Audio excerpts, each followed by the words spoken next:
Let's be honest with each other for a moment. What are you doing here? Why are you watching this video? Is it because you feel there is something wrong with you? We live in a culture obsessed with upgrades. We upgrade our phones, we upgrade our computer software, we upgrade our houses. And naturally, we think we can also upgrade ourselves. You buy self-help books, you practice yoga, you practice mindfulness, you go to therapy, all with a noble purpose to transform the current me, who is anxious, fearful, lazy, and short-tempered, into a version 5.0 that is more perfect, more peaceful, more holy. But let me ask you a blunt but necessary question. Does it really work? Or is it that the more you try to fix yourself, the more you feel like a dog frantically chasing its own tail? You run very fast, you put in a lot of effort, you pant heavily, but the tail is always behind, just within reach, but never caught. Alan Watts called this the trap of subtle hypocrisy. And today, we will use the scalpel of science and psychology to dissect this trap. We will not use moral advice.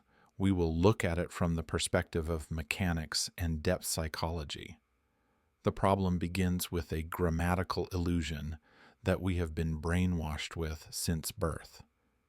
You say, I control my thoughts, I control my body, I fix my bad habits. This sentence implies that there are two entities inside you. One is the I, the manager, the observer, the good person, the one who wants to progress. Two is the me, and the stubborn part, the anxious part, the part with bad desires, the part that needs fixing. You think that the I can hold a wrench and fix the me, but from the perspective of modern psychology and even quantum physics, this division is completely fictional. There is no observer separate from the observed. Let's try a small experiment. Can you use your finger to touch the tip of that same finger? No, you can only touch other things. Can you use your teeth to bite themselves? No. Can you use your eyes to look directly at themselves? No. So then, how can you, the thought, fix the thought? You. When you say, I want to change myself, the one wanting to change and the one being changed are the same person. The criminal and the judge are wearing the same pair of pants. That is why every effort to force yourself to become better often leads to falseness. You are just acting the role of a good person. And deep down inside, you know you are acting. And that creates a terrible internal conflict, what Carl Jung called the shadow. Let's talk about cybernetics, the science of control and communication in machines and living organisms. Alan Watts loved to use this concept to explain anxiety. Imagine a sound system. You have a microphone and a speaker. If you bring the microphone too close to the speaker, what happens? The speaker emits sound. The microphone picks up that sound and feeds it back into the speaker. The speaker emits it louder. The microphone picks it up again. This loop happens in a split second and creates a screeching noise that makes everyone cover their ears. That is called a positive feedback loop, or uncontrollable oscillation. Human anxiety operates exactly like that. You feel anxious about a meeting tomorrow. That is the input signal. Then you, the observing self, realize you are anxious. You think I shouldn't be anxious. Anxiety is weakness. I must calm down. But you cannot calm down immediately. So you start worrying about the fact that you are worrying.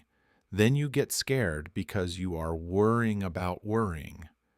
The microphone, your consciousness, has been placed too close to the speaker, your emotions. And the result is the screeching noise in your head.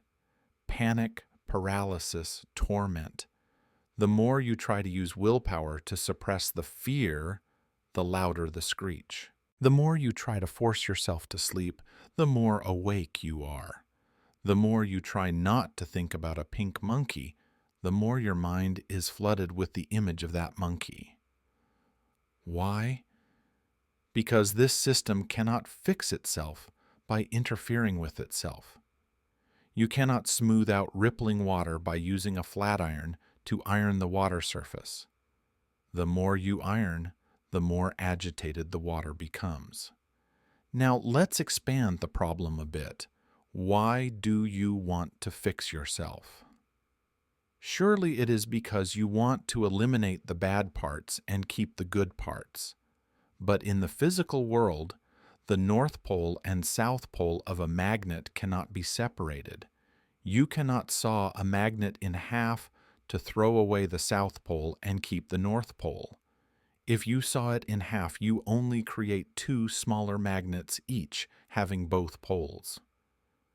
Similarly, what we call holiness and sin are two sides of the same coin. Carl Jung, the great Swiss psychologist, said a shocking sentence: "I would rather be whole than good." Why? Because to become a good person, according to social standards, you must suppress, deny, and amputate natural parts of yourself that are considered bad, like anger, sexual desire, selfishness. You lock them in the basement of the subconscious, but they do not die. They turn into monsters in the dark. And one fine day they will break down the door and storm out in the form of uncontrollable behaviors, psychological breakdowns, or terrifying hypocrisy. Those who try to appear the holiest are often those with the darkest hidden corners. Alan Watts often used the metaphor that you cannot have a mountain peak without a valley. You cannot have solidity without softness. Your attempt to destroy your bad part is not only impossible, but also dangerous. It is like trying to eliminate your shadow by shining a very bright light. The brighter the light, the darker and sharper the shadow becomes if there is an obstruction, or you will be blinded by the glare. The biggest mistake that causes us suffering when trying to fix ourselves is that we consider ourselves an object, a sculpture that needs to be chiseled. But look at science. Your body is not a static object. It is a process. Every second that passes, millions of cells die and millions of new cells are born. After 7 years, almost your entire body has been completely replaced. You of today are not the material of you 7 years ago. You are like a candle flame. The flame looks like a thing with a fixed shape, but in reality, it is a stream of energy burning continuously. You cannot take a hammer to fix the shape of the flame. You cannot take paint to repaint the flame. Likewise, your mind is a river of thoughts and emotions flowing continuously. Trying to freeze that river to fix it, or trying to block the flow so it only flows in straight lines of good thoughts, is going against the physical laws of the universe. The Buddha, in his deep insight, did not teach us to become perfect statues. He taught about impermanence, that everything flows. Suffering arises not because the river has bends and turns, but because we keep trying to straighten the river with our bare hands. When you realize you are a verb, not a noun, the burden of having to fix yourself becomes much lighter. How can you fix a gust of wind? You can only enjoy its passing. This is the crucial point. The writer Aldous Huxley called it the law of reversed effort. When you are sinking in water, if you struggle more, you sink faster and choke on water. But if you relax your lungs and let go, the water will push you up to float. When you learn to ride a bike, if you try harder to keep balance by stiffening your body, you fall more easily. Balance only comes when you relax and go with the momentum. In the task of repairing the soul, it is the same. The more you try not to suffer, the more you suffer. The more you try to be happy, the more distant happiness seems. The more you try to be natural, the more awkward and fake you become. Alan Watts has a very humorous example. It is like trying to smooth the water in a basin with your hand. The more you pat it to make it calm, the more the water ripples. So, what is the solution? Do nothing. No. That is a disastrous misunderstanding of the philosophy of non-action, or Wu Wei. The solution lies in a spectacular reversal of perception that we will explore in the next part. But first, accept this cruel but liberating truth. You, as a separate ego, trying to control everything, are completely helpless. This helplessness is not despair. This helplessness is the door to freedom. Like when an alcoholic admits helplessness before alcohol, that is when true healing begins. We will adjust the tone in Part 2 to be quiet, profound, and contemplative, suitable for a healing and existential philosophical atmosphere. Limiting humor, focusing on insight.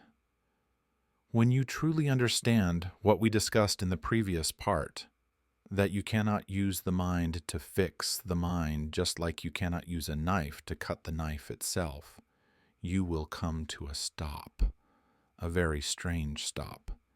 It is not giving up in depression. It is the clear recognition of the limits of control.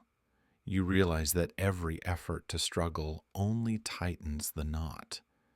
And in that moment of recognition, naturally you stop. You let go. This is the most important moment. In Zen, people call this great doubt, or the necessary impasse before the explosion of enlightenment. When you stop trying to become someone else, you start to truly be yourself.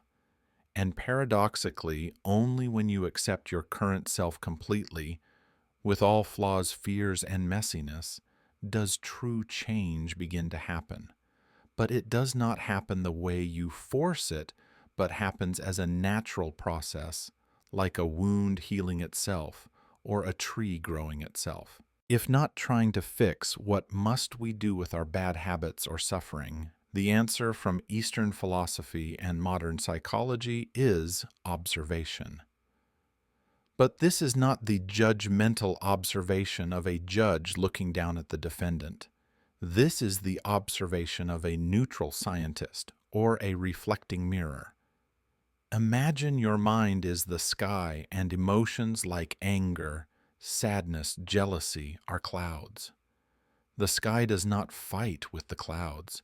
The sky does not say that black cloud is ugly, go away. The sky is simply the containing space, allowing the cloud to pass. When you feel angry, instead of saying, I must not be angry, try saying anger is happening. Observe it as a physical phenomenon. Heart beating fast, chest tightening, face heating up. Do not label it good or bad. Just look at it. Alan Watts speaks of this as choiceless awareness. When you shine the light of awareness into the darkness, without judgment, the darkness transforms itself. The energy stuck in suppression will be released and return to the general flow of the body. You will be surprised to see that an anger fully observed often dissolves much faster than an anger suppressed or vented indiscriminately. Carl Jung introduced the concept of the shadow to refer to the rejected parts in our humanity. He believed that one does not become enlightened by imagining figures of light, but by making the darkness conscious. Why are we so afraid of our bad parts?